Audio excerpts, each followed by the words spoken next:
There's a billionaire, and if you don't know his name, you certainly know his business background. Les Wexner will be grilled tomorrow. This is part of what has become a bipartisan rebuke to Donald Trump over and over on the Epstein files. He said no new files. Congress made him release them. That's the story we've been following. He said, let it go. It's an old story. Congress said, no, there's more to do. And so it stays in the news because of these actual investigative developments.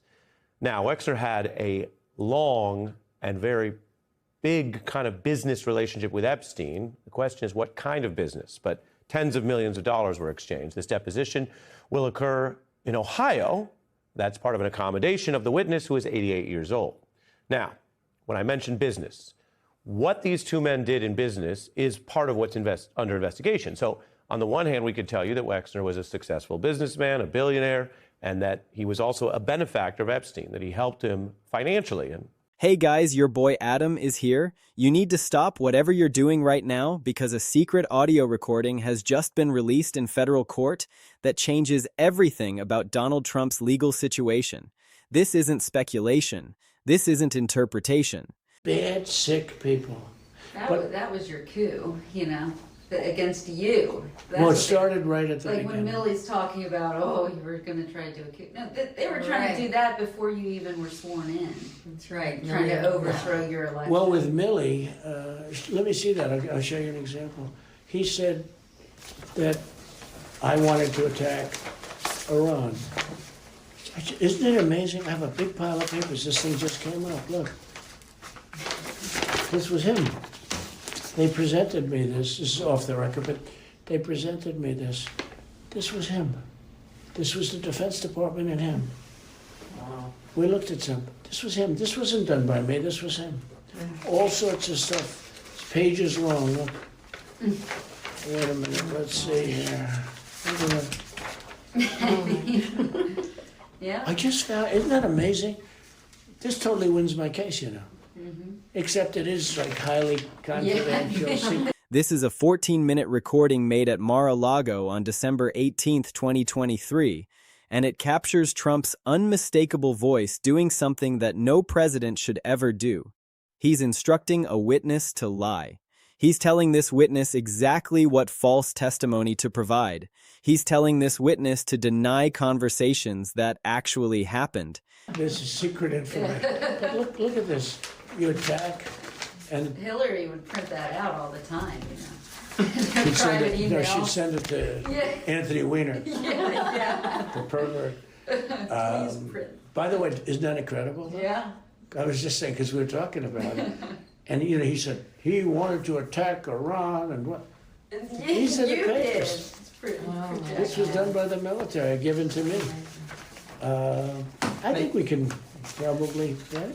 I don't know. We'll have to see. Yeah, we'll have to try to Declassify. figure out See, as president, I could have declassified it. Now I can't, but this is classified. Now we have a problem. Isn't that interesting? Yeah. It's so cool. I mean, it's so. Look, here and I have, and you probably almost didn't believe me, but now you believe me. No, I believe it's incredible, right? No, hey, bring some Cokes in, please. And he's telling this witness not to tell their own lawyer about this conversation. This is witness tampering. This is obstruction of justice. This is potentially one of the most serious crimes a president can commit, and we have audio proof that it happened. Special counsel Jack Smith filed this recording in federal court on February 8, 2026, just days ago, as part of a 47-page filing submitted to Judge Tanya Chutkan, who's handling the classified documents case against Trump. The person who made this recording was in Virginia at the time, secretly capturing Trump's voice coming from Mar-a-Lago. Whether it was a phone call or some other means of communication, the witness preserved 14 minutes of Trump giving direct instructions to lie under oath. And now that recording is part of the official court record and it's going to be heard by a judge and potentially by a jury, and there's absolutely nothing Trump can do to stop it. Let me give you some of the specific things Trump says on this tape because the words themselves are devastating. Trump says, "You need to tell them you don't remember." He's instructing the witness to claim false memory loss about events that actually occurred. That's not advice. That's not strategy. That's a direct instruction to commit perjury. Trump says, "I'm telling you what happened. That's what you need to say."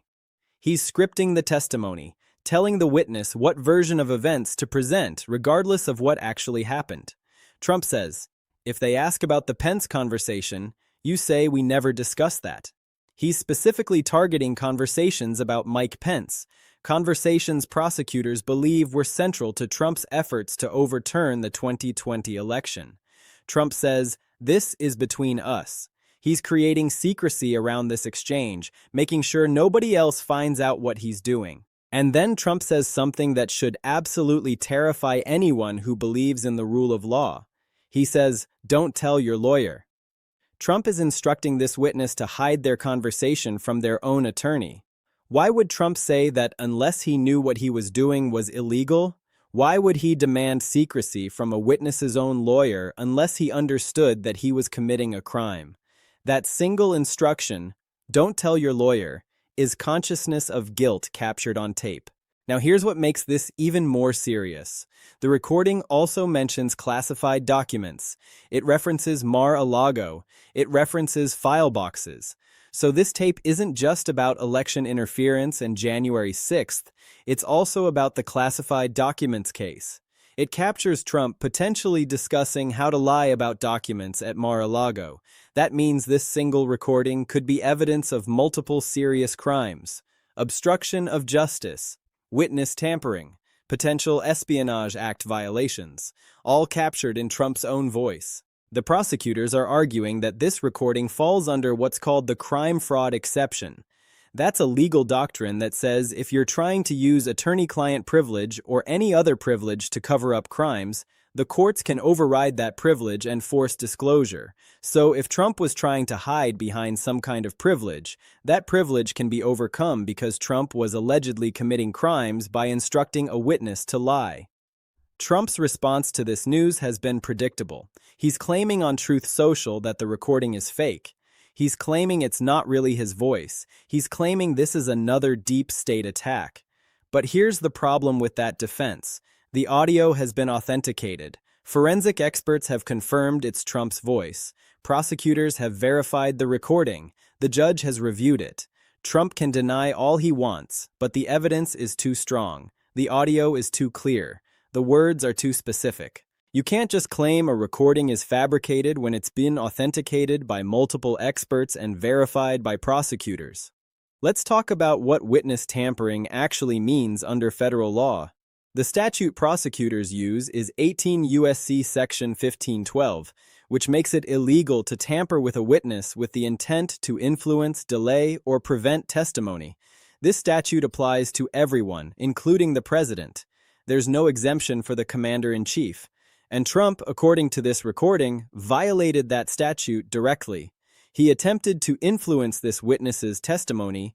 He tried to get the witness to say specific false things. That's exactly what Section 1512 makes illegal. The penalties for violating this statute can be severe. If convicted, Trump could face up to 20 years in prison. 20 years for witness tampering alone, separate from any other charges he's facing. Now think about the context here. This recording was made on December 18, 2023. That was during the period when Trump was already under investigation by Jack Smith. He knew he was being investigated for obstruction of justice and classified documents. He knew he could face criminal charges. And even knowing all of that, even with the investigation active and ongoing, Trump was still allegedly instructing witnesses to lie. He was still allegedly trying to obstruct justice. That shows a pattern of criminal conduct. It shows that Trump wasn't deterred by the investigation. He doubled down. He continued tampering with witnesses, and he got caught on tape doing it. The witness who made this recording was in Virginia. They secretly recorded Trump during this conversation. They preserved the evidence, and they apparently came forward to prosecutors with the tape. That means prosecutors don't just have the recording, they also have a live witness who can explain the context, answer questions, and testify about what happened. That's a prosecutor's dream. Physical evidence plus a cooperating witness. And here's what's really significant about the timing. Jack Smith had this tape for over 2 years. He sat on it while Trump ran for re-election. He sat on it while Trump became president again. And now, right in the middle of the 2026 midterms, this tape gets released. The timing couldn't be worse for Trump. Right when Republicans are trying to focus on their accomplishments and their vision for the future, suddenly there's audio of Trump instructing a witness to lie. Suddenly there's proof of obstruction of justice. Suddenly there's Trump's own voice committing crimes on tape. What happens next? First, Trump is almost certainly going to face additional charges. Prosecutors will likely add witness tampering charges and possibly additional obstruction counts based on this recording. The evidence is too strong to ignore. Second, if this case goes to trial, which it almost certainly will, prosecutors are going to play this tape in front of a jury. The jury will hear Trump's voice instructing someone to lie. They'll hear him say, "Don't tell your lawyer." They'll hear him trying to cover up conversations about Mike Pence. And that jury is going to convict him. You can spin a lot of things in court, but you can't spin an audio recording of someone committing crimes in their own voice. Third, this tape is going to have massive political consequences. Republicans are trying to run on a message that Trump is being persecuted by the deep state. But how do you sell that message when there's audio proof that Trump actually committed the crimes he's accused of? How do you claim victimhood when the evidence shows guilt? Suburban voters, independent voters, swing voters who care about the rule of law are going to hear this tape and draw their own conclusions. Fourth, this is going to divide the Republican Party even further. Some Republicans will defend Trump no matter what. But others are going to look at this tape and realize it's too much. It's direct evidence of criminal conduct. And that division is going to make it harder for Republicans to win the midterms. This recording is absolutely devastating for Trump. It's audio proof of witness tampering. It's audio proof of obstruction of justice. It's Trump's own voice instructing someone to lie under oath. And now it's in federal court, authenticated, verified, and ready to be used against him. The legal situation just got significantly worse. The political situation just got significantly worse. And there's absolutely nothing Trump can do to make this tape disappear. It exists. It's real. And it's going to be heard by anyone who wants to listen. This is one of the most significant developments in Trump's legal troubles, and it's going to have massive consequences for everything that follows.